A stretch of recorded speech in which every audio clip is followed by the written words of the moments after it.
Gaano sa pagnila? Yan ang ating pag-uusapan ngayon mga idol. Once again, kung gusto mong malaman, please tapusin po ang ating video. And please do me a favor, please do subscribe and click our tiny notification bell so that you'll be updated every time we have a new upload videos.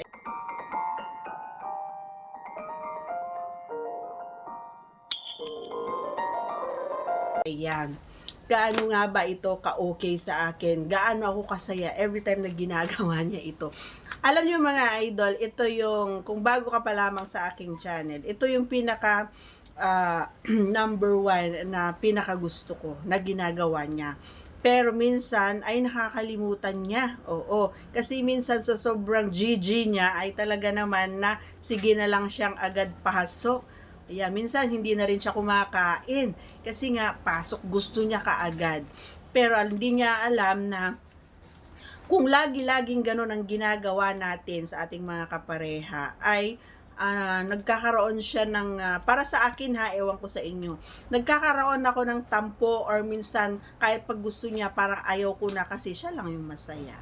Ako hindi naman ako natatapos, hindi naman ako nilalagsa.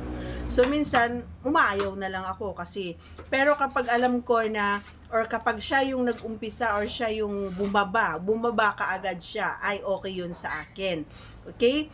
And gusto ko kasi habang siya ay kumakain, kailangan ay gumagalaw din yung mga kamay niya, ganyan. Dito, gusto ko talaga na medyo yung masang-masa niya talaga, yung parang nagmamasa ng tinapay, ganon.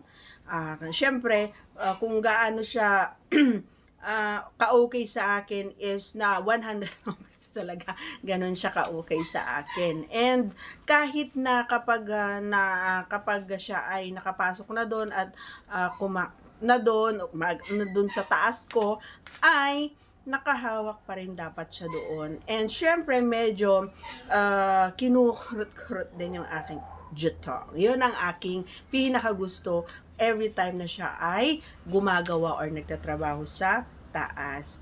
Wala akong ibang hinihiling sa kanya kundi basta dito ay kailangan pagtuunan niya ng pansin. Number one yun na nakakapagpasigla at nakakapagpagising sa aking halirat. Yan ang ating kasagutan mga idol. Once again, if you are not yet connected, please do subscribe and click our tiny notification bell so that you'll be updated every time we have a new upload videos. Thanks for watching everyone. See you again on our next vlog. Bye!